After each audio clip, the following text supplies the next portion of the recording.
Hello everyone and welcome to the tutorial series of data structure. This is the lecture number 6 of this tutorial series. So in today's lecture we will see what are the different operations that we can perform on an array. So let's start our today's lecture. Okay. So first of all we will see what are the different types of array operations that we have seen in previous lecture.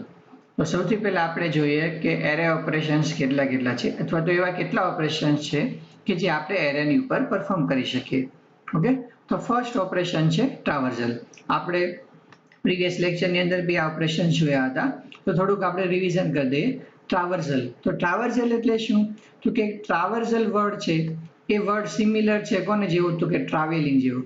જેમ travelling એટલે ફરવું થાય, એમ traversal નો meaning બી શું થાય? ફરવું. પણ technical language ની અંદર જોઈએ તો અહીં ફરવું એટલે કઈ રીતે? તો કે સપોઝ કે આપણી પાસે એક એરે છે.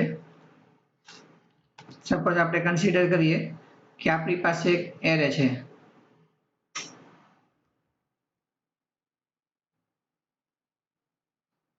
આ એરે, અને આ એરે ની અંદર ટોટલી સપોઝ આપણે કે 4 એલિમેન્ટ સ્ટોર કરેલા છે કે ભાઈ 3, 33, 22, 23. તો ટ્રાવર્સિંગ, અને સપોઝ કે એરેનું નેમ છે એ, તો આ એરે માટે ટ્રાવર્સિંગ એટલે શું? કે આ એરેના બધા જ એલિમેન્ટ છે આપણે વન બાય વન વિઝિટ કરવા. તો સપોઝ આપણે ફર્સ્ટ આ વિઝિટ કરીએ છીએ, પછી નેક્સ્ટ સેકન્ડ એલિમેન્ટ વિઝિટ કરીએ છીએ, નેક્સ્ટ થર્ડ એલિમેન્ટ વિઝિટ કરીએ, અને નેક્સ્ટ ફોર્થ એલિમેન્ટ વિઝિટ કરીએ. તો જો આપણે બધા જ element one by one visit કરી લઈએ તો એ જે ઓપરેશન છે એને કહેવાય ટ્રાવર્સલ. ટ્રાવર્સલ ઓપરેશન શું કામ યુઝ થાય છે? કે એરેની અંદર આ જે એરે છે એની અંદરથી આપણે કોઈ બી એલિમેન્ટ એક્સેસ કરવો છે, તો એને એક્સેસ કરવા માટે પહેલા આપણે એલિમેન્ટની પોઝિશન સુધી પહોંચવું પડે, તો એની માટે યુઝ થાય છે ટ્રાવર્સલ ઓપરેશન. નેક્સ્ટ છે ઇન્સર્શન ઓપરેશન. સપોઝ કે આ એરે છે એની અંદર લાસ્ટ એરેની અંદર હજી એક સેલ ખાલી છે, લાસ્ટ જે સેલ છે, તો આપણે આ જે એલિમેન્ટ છે એ પોઝિશન ઉપર આપણે એક ન્યૂ ડેટા છે, ન્યૂ ડેટાને શું કરવો છે? આપણે એડ કરવો છે. તો આ જે એરેની અંદર નવો ડેટાને એડ કરવાનું ઓપરેશન છે એનું નેમ છે ઇન્સર્શન ઓપરેશન. નેક્સ્ટ ઓપરેશન છે ડિલીટ ઓપરેશન. સપોઝ કે આ એરેની અંદરથી આપણે કોઈ એલિમેન્ટ છે એ ડિલીટ કરવો છે. ફોર એક્ઝામ્પલ આપણે આ 33 છે એને અહીંથી રિમૂવ કરવો છે, તો એ ઓપરેશનનું નેમ છે ડિલીટ ઓપરેશન. ઓકે, તો આ જેટલા બી ઓપરેશન છે, આ 3 ઓપરેશન, એ 3 ઓપરેશન આપણે જે લેક્ચર નંબર 5 હતો, આપણો જે લેક્ચર નંબર 5 ની અંદર આપણે ઓલરેડી સ્ટડી કરી ગયા છીએ, બરોબર? એ ઓપરેશન્સનો મીનિંગ અને એનો એલ્ગોરિધમ છે, તો એ એલ્ગોરિધમ બી આપણે લેક્ચર નંબર 5 ની અંદર સ્ટડી કર્યા છે. ક્લિયર? હવે નેક્સ્ટ ઓપરેશન છે એ ઓપરેશન છે સર્ચિંગ, અને એની પછીનું ઓપરેશન છે એ શોર્ટિંગ, અને લાસ્ટ જે ઓપરેશન છે એ મર્જિંગ. તો આ જે છે સર્ચિંગ, શોર્ટિંગ અને મર્જિંગ. ઓકે, આ જે એટલા ઓપરેશન છે એ ઓપરેશન આપણે આજનો જે આપણો લેક્ચર છે કે ભાઈ લેક્ચર નંબર 6 એની અંદર આપણે સ્ટડી કરવાના છે. ક્લિયર? તો આપણે જોઈશું કે આ જે છે એનો મીનિંગ શું થાય, બરોબર? પછી દરેકનું આપણે એક્ઝામ્પલ જોશું કે ભાઈ સર્ચિંગનું એક એક્ઝામ્પલ જોશું, આપણે શોર્ટિંગનું બી એક્ઝામ્પલ જોશું, અને લાસ્ટમાં આપણે એની માટેના એલ્ગોરિધમ જોશું કે ભાઈ કોઈ બી એરે છે એની અંદર આપણે એલિમેન્ટ સર્ચ કરવો છે અથવા તો શોર્ટ કરવો છે, તો એની માટે એની માટેનો આપણે એલ્ગોરિધમ છે, એલ્ગોરિધમ કઈ રીતે પરફોર્મ કરી શકીએ. ક્લિયર? તો આપણે વન બાય વન સ્ટાર્ટ કરીએ. તો ફર્સ્ટ છે સર્ચિંગ.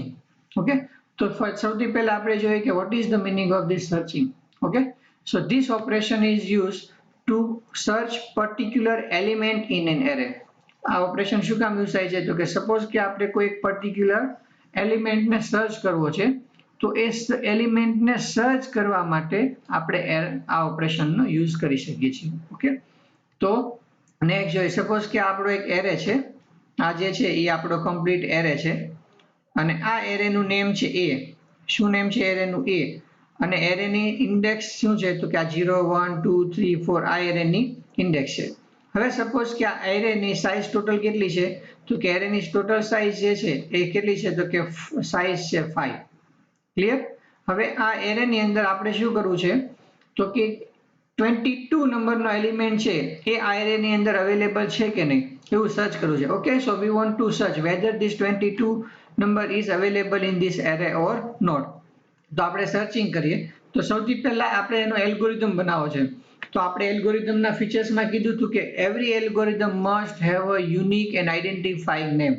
તો આપણા કેસની અંદર આજે આપણો એલ્ગોરિધમ છે, એલ્ગોરિધમનું નામ શું છે તો કે સર્ચ. એટલે આપણે સર્ચ નામનું એક ફંક્શન બનાવ્યું છે અને એ ફંક્શનની અંદર આપણે 3 પેરામીટર્સ છે, આ 3 પેરામીટર આપણે પાસ કર્યા છે. તો ફર્સ્ટ એ શું છે તો કે એ શું છે તો કે આપણો એરે છે, એટલે કે આ એરે છે જેની અંદર આપણે સર્ચ કરવાનું છે. Okay, next n is the number of the elements in an array, કે ભાઈ આ જે આપણો ટોટલ એરે છે તો એરેની અંદર ટોટલ કેટલા એલિમેન્ટ્સ છે. ઓકે, અને લાસ્ટ છે x.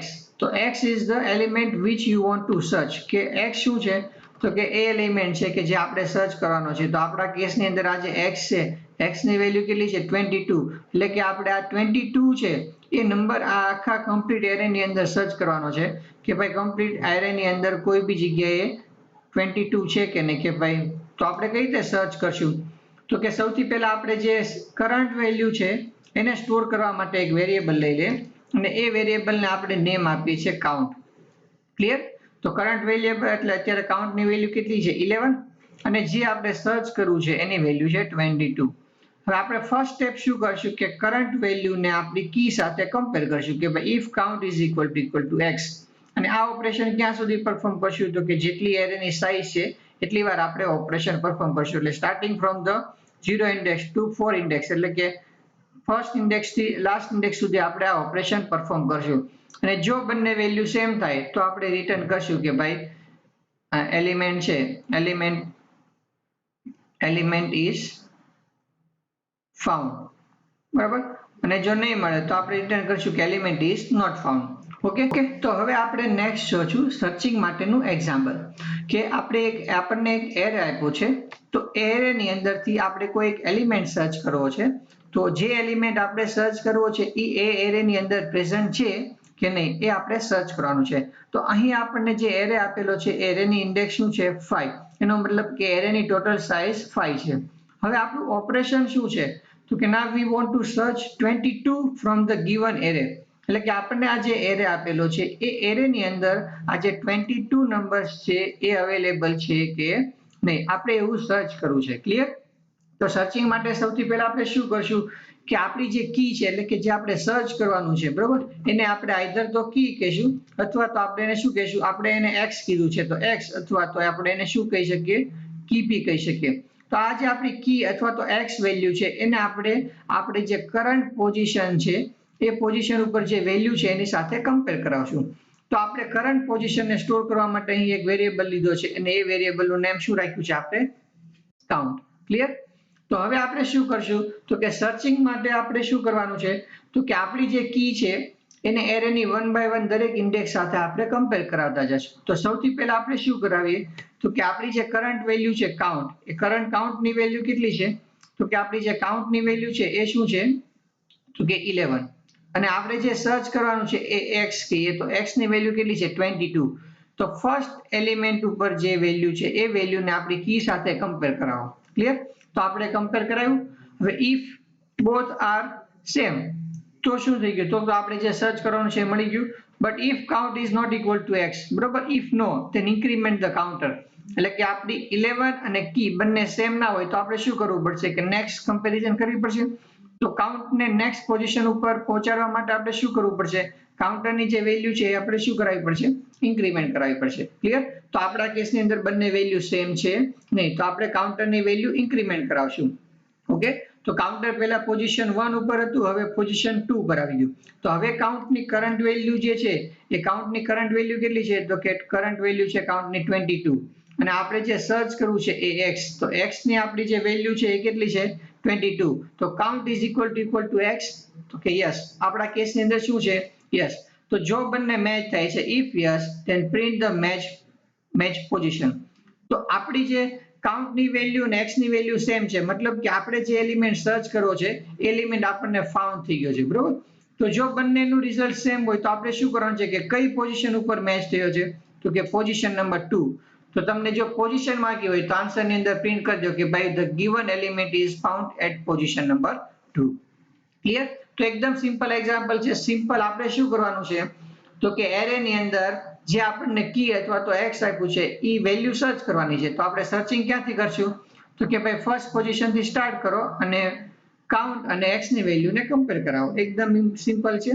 તો હવે આપણે એની માટેનો એલ્ગોરિધમ જોઈએ કે ભાઈ એરેની અંદર કોઈ બી એલિમેન્ટ સર્ચ કરવા છે તો એની માટેનો એલ્ગોરિધમ પૂછાય. તો સૌથી પહેલા આપણે સ્ટેપ નંબર 1 શું છે? સ્ટાર્ટ કર્યા પછી આપણે શું કરશું કે ઇનિશિયલાઇઝ કરશું, કે જે વેરિયેબલ જરૂરી છે એ બધા વેરિયેબલને આપણે ઇનિશિયલાઇઝ કરશું. તો અહીંયા આપણે જે આપણી પ્રોસેસ છે એ કન્સિડર કરવા માટે આપણે એક વેરિયેબલ લીધો છે અને વેરિયેબલનું નામ શું છે? કાઉન્ટ. તો ઇનિશિયલી કાઉન્ટને આપણે 0 ઇન્ડેક્સ ઉપર ઇનિશિયલાઇઝ કરશું. ક્લિયર? તો આપણો એરે છે, એરેનું નેમ છે એ અને આ એરેની ઇન્ડેક્સ છે. તો આપણે શું કરશું કે આ 0 ઇન્ડેક્સ ઉપર જે વેલ્યુ છે એ વેલ્યુ કોને અસાઇન કરી દઈશું? કાઉન્ટને, આપણે ઓપરેશન પરફોર્મ કરવા માટે. ક્લિયર? તો આપણે શું કર્યું છે કે કાઉન્ટ ઇઝ ઇક્વલ ટુ શું કરી દીધું છે કે 0. એટલે અત્યારે કાઉન્ટની અંદર કરંટ વેલ્યુ કઈ છે? 0 પોઝિશન ઉપરની 11 વેલ્યુ. ઓકે, હવે નેક્સ્ટ જોઈએ આપણે. હવે શું કરવાનું છે?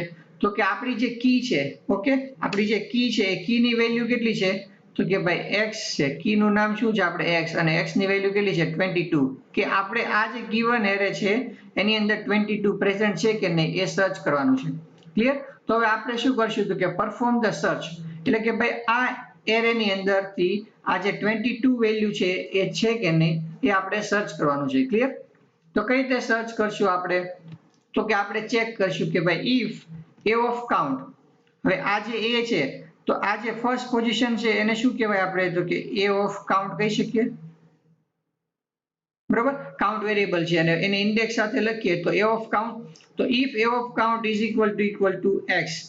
તો અત્યારે કાઉન્ટની વેલ્યુ કેટલી છે? 11 અને x ની વેલ્યુ કેટલી છે? તો કે 22. બરાબર? તો આ બંને એવી રીતે વન બાય વન આપણે શું કરશું કે પછી તો કે ટેમ્પને ઇન્ક્રીમેન્ટ કરી દઈશું. એટલે a ઓફ કાઉન્ટ અહીંયા આવી જશે તો a ઓફ કાઉન્ટ અને એને અગેન આપણે કમ્પેર કરાવશું કે આપણે x સાથે. આ ઓપરેશન ક્યાં સુધી આપણે પરફોર્મ કરવાનું છે?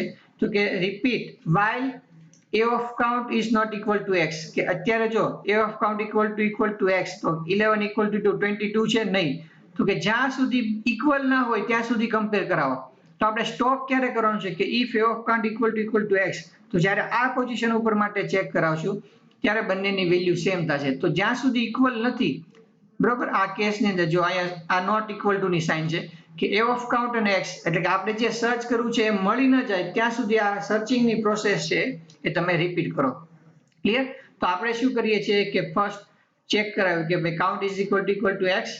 તો આપણા કેસની અંદર નથી તો આપણે શું કરશું કે count is equal to count plus 1. તો જો આપણે પ્રીવિયસ કાઉન્ટ છે એ 0 ઉપર હતું. ક્લિયર? હવે આપણું જે કાઉન્ટ છે એ ક્યાં આવી ગયું? પોઝિશન 1 ઉપર આવી ગયું. સપોઝ હજી તમને વધુ ક્લિયર કરાવું તો હું જે છે એક્સ્ટ્રા એ બધું ઇરેઝ કરી દઉં છું. આપણે જે જરૂરી નથી એ ઇરેઝ કરી દઈએ. ક્લિયર? ઓકે, તો હવે જો તમે ક્લિયર જોશો કે અત્યારે આપણું મેચ થાય છે તો કે x અને કાઉન્ટની વેલ્યુ મેચ નથી થતું. તો નથી થતી તો આપણે શું કરવાનું છે? Counter is equal to counter plus 1. તો જો આપણો પોઇન્ટર છે 0 ઉપરથી 1 ઉપર આવી ગયો. હવે અગેન આપણે સર્ચ કરશું કે ભાઈ count is equal to x. તો અત્યારે આપણે જોઈએ કે કાઉન્ટની વેલ્યુ કેટલી છે? તો કે કાઉન્ટની વેલ્યુ છે 22 અને x ની વેલ્યુ બી કેટલી છે? આપણે ઉપર x તો કે 22. તો બંને મેચ થઈ ગયા. તો repeat while a is not equal to x. તો આ કન્ડિશન રોંગ થઈ. તો કન્ડિશન રોંગ થઈ એટલે આપણે શું કરો? બહાર નીકળી જાવ. શું કામ? તો કે આપણે જે જોઈન કરવું છે આપણે જે ફાઇન્ડ કરવું છે એ એલિમેન્ટ આપણને મળી ગયો છે. ક્લિયર? તો સ્ટેપ નંબર 3 માં હવે આપણે શું કરવું પડશે કે ચેક કરવું પડશે કે check if the search is successful. આપણું જે સર્ચ છે તો આપણે જે સર્ચ કર્યું છે એ સર્ચ સક્સેસફુલ થયું કે નહીં. તો કઈ રીતે ખબર પડે? તો કે આપણે ચેક કરીએ કે ભાઈ if count is equal to n. એટલે સપોઝ કે આપણે કમ્પેરિઝન કરતા આપણી જે એરે છે એની સાઇઝ કેટલી છે? એરેની સાઇઝ n છે. તો આ પોઝિશન ચેક થઈ ગઈ, આ પોઝિશન ચેક થઈ ગઈ, આ પોઝિશન કમ્પેર થઈ ગયું, આ પોઝિશન કમ્પેર થઈ ગયું અને આપણે કમ્પેર કરતા અહીંયા પહોંચી ગયા કે count is equal to n. એટલે કે છેલ્લી પોઝિશન કમ્પેરિઝન કરતા પહોંચી ગયા અને અહીંયા બી મેચ છે એ ફાઉન્ડ ના થાય તો આપણે શું પ્રિન્ટ કરશું કે ભાઈ રાઈટ સર્ચ છે એ અનસક્સેસફુલ. એટલે કે આ એરેની અંદર એ એલિમેન્ટ અવેલેબલ છે નહીં. સપોઝ કે આપણે સર્ચ કરવો છે એ નંબર છે 77. તો આપણે આખો એરેની અંદર દરેક પોઝિશન માટે સર્ચ કમ્પ્લીટ કરી દઈશું પણ તો બી આપણને 77 ફાઇન્ડ થશે નહીં. તો એવા કેસમાં આપણે શું લખશું? Search unsuccessful. અને જો count is equal to n નથી એનો મતલબ કે કોઈ પોઝિશન ઉપર આપણને એલિમેન્ટ છે ફાઉન્ડ થઈ ગયો છે તો શું આપણે રાઈટ કરશું કે સર્ચ સક્સેસફુલ. ક્લિયર? તો અહીંયા આપણો એલ્ગોરિધમ પૂરો થઈ ગયો. સર્ચ થઈ જાય એટલે આપણું કામ તો શું હતું? સર્ચ કરવાનું. તો સર્ચ કમ્પ્લીટ થઈ ગયું એટલે આપણે શું કરી દઈશું? ફિનિશ, અને લાસ્ટમાં લખી દઈશું એક્ઝિટ, કે એલ્ગોરિધમને આપણે બહાર નીકળી જશું. તો સિમ્પલ 3 સ્ટેપ્સની અંદર આખો એલ્ગોરિધમ પરફોર્મ થઈ ગયો. મેઇન શું છે તો કે કરંટ વેલ્યુને એક્સેસ કરવા માટે કાઉન્ટ નામનો વેરિયેબલ લીધો, પછી કાઉન્ટ નામના વેરિયેબલને કી સાથે 1 by 1 ચેક કરાવતા જાઓ. બરોબર? જે પોઝિશન ઉપર મેચ થાય ત્યાં સ્ટોપ થઈ જાઓ. જો મેચ નથી થતું તો નેક્સ્ટ સ્ટેપ ઉપર કમ્પ્લીટ કરાવો. તો એકદમ ઈઝી છે. તો આ થઈ ગયું આપણું સર્ચિંગ ઓપરેશન.